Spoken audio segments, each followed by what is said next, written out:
여러분 반갑습니다. 제가 지금 다니엘서 서론을 말씀드리고 있는데 이게 이제 이번에 다니엘서 서론을 6번째 지금 얘기하는 것 같은데 이번 6번째 얘기하는 것으로서 서론은 마치고 그 다음 시간부터는 실제로 다니엘서 1장 1절부터 이제 그 강론을 할 겁니다. 근데 제가 그 김백문 유튜브 채널이 몇 시에 뜨냐면 월요일 날 10시에 나오고 수요일 날 10시에 나오고 금요일 날 10시에 나오고 일주일에 3번 나와요. 그러니까 여러분이 제가 알기에 분명히 소수입니다. 그렇지만은 이 소수의 사람들이 듣는 복음이라고 무시해서는 안 됩니다. 저는 꾸준히 할 것이고 듣든지 안 듣든지 하나님께 맡기고 할 것이고 여러분들도 그 대신 노력을 해서 이걸 한번 들어보도록 사람들에게 권면해 주시고 다니엘서를 듣고 다른 사람의 권면에서 이 널리 퍼지도록 그래서 기복신앙 같은 것 가지고 으쌰으쌰하고 공간복음 차원까지 알고 있는 것 가지고 무슨 뭘 어쩌고 하면서 성경을 뭐 관통했네 뭐 이렇게 하는 것이 올바르지 못하다는 것을 분명히 이 강의를 통해서 알 수가 있습니다. 여러분들이 이것을 함께 하셔서 내 복음을 이 강의를 듣는 여러분들은 다른 사람에게 널리 전해 주세요. 언젠가는 널리 전해지리라고 봅니다. 오랜 세월 지나다 보면 다니엘서에 대해서 알고 싶은데 깎아본 사람들은 분명히 김백문이가 옛날에 전했던 다니엘서를 열었던 것을 찾아보리라고 확신합니다. 자, 그럼 지난 주일에 이어서 제가 말씀을 드리겠는데 다니엘서 11장 2절을 읽겠습니다. 보라, 바사에서 또 새 왕이 일어날 것이요 그 후의 넷째는 그들보다 심히 부요할 것이며 그가 그 부요함으로 강하여진 후에는 모든 사람을 격동시켜 헬라국을 칠 것이며 이렇게 기록했어요. 다니엘서 11장 2절에 이거는 지나고 난 역사를 말한 게 아니고 앞으로 될 역사를 지금 예언을 해놨어요. 다니엘서에서. 그렇다면 바사에서 일어날 세상은 무엇이냐? 바사에서 새 왕이 일어난다는 얘기죠. 근데 실제로 이 왕들이 역사에 기록된 이름들이 컴바이더스, 거지시스터스, 다리오 시저스 이렇게 나옵니다. 그런데 넷째 왕이 섹세스라고 하는 아주 부유한 왕이 출현합니다. 이것은 이스라엘 당시 하나님의 백성이든 이스라엘을 핍박한 바벨론 왕들의 실제 권세를 그대로 기록한 예언이에요. 다니엘이 묵시를 볼 때는 바사왕 고레스 3년의 묵시를 봤어요. 그런 거로 앞으로 일어날 이 세 왕들은 고레스 다음에 일어날 왕들이었다 하는 걸 우리가 알 수가 있어요. 넷째 왕 섹세스라고 하는 그 왕은 부요함을 믿고 550만 대군을 이끌고 헬라국을 공격합니다. 그러나 헬라의 알렉산더 대왕에게 참패를 당하여 다니엘서 11장 3절에 보면 장차 한 큰 능력 있는 왕이 일어나서 큰 권세로 다스리며 임의로 행하리라 그랬어요. 능력 있는 왕이란 헬라의 알렉산더를 말한 것인데 바사의 섹세스 왕을 맞아 대승을 거둔 알렉산더는 그 힘을 이용해 가지고 세계 정복에 나섭니다. 이 사람은 단 8년 만에 세계를 정복하는데 이 젊은이가 세계를 8년 만에 정복하고 나서 더 어디 정복할 나라가 없자 너무 억울해서 울었다고 합니다. 그렇다고 이 젊은이의 권세가 오래가느냐? 안 그래요. 그는 33세에 죽었어요. 그가 죽자 그 강성하던 헬라국이 동서남북으로 4분 됩니다. 그래서 그것을 다니엘서에는 다니엘서 11장 4절에는 이렇게 예언했어요. 그러나 그가 강성할 때 그 나라가 갈라져 천하 사방에 나누일 것이나 그 자손에게로 돌아가지도 아니할 것이요 또 자기가 주장하던 권세대로도 되지 아니하리니 이는 그 나라가 뽑혀서 외의 사람들에게로 돌아갈 것임이니라. 이렇게 기록했어요.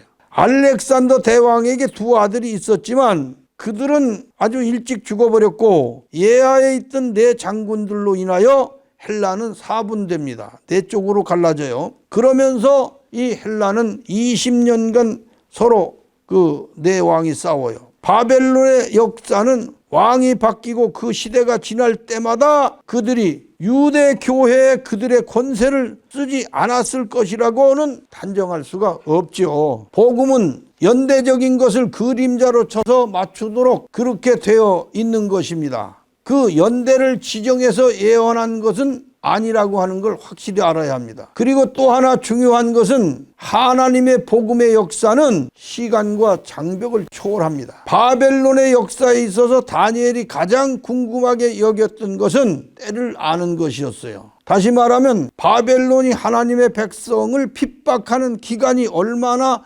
오래 가는 것이냐 하는 거예요. 영생은 한없이 이어지는 기한이 없는 것이지만 바벨론은 정해진 기한이 있다. 다니엘은 바벨론의 그 정해진 기한을 알고 싶었던 것이죠.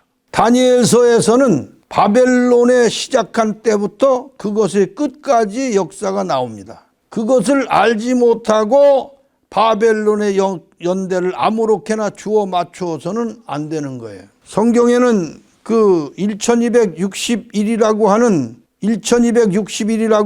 이 날짜가 3년 반인데 3년 반 42개월이죠. 개월로는. 날짜로는 1260일, 개월로는 42개월, 연으로는 3년 반입니다. 이 1261이라고 하는 날짜, 이것은 바벨론이 생겨나면서부터 여러 나라의 탈로 바꿔 쓰면서 로마 나라에 이르러서는 유대 나라를 완전히 멸망시키는 기간을 말한 것이 1260일. 달로 치면 42달, 연으로 치면 3년 반, 그렇습니다. 1261을 만일에 하루를 1년으로 환산한다면 1260년이죠. 그러면 이것은 실제로 계산되는 연대가 돼요. 바벨론이 주전 605년에 예루살렘을 점령합니다. 그로부터 1260년을 계산하면 추후 654년이 되는데 다니엘서는 바로 곧 바벨론의 역사입니다. 바벨론과 예루살렘은 상대적 원리로 되어 있어요. 바벨론의 권세는 느부갓네살 왕과 황관장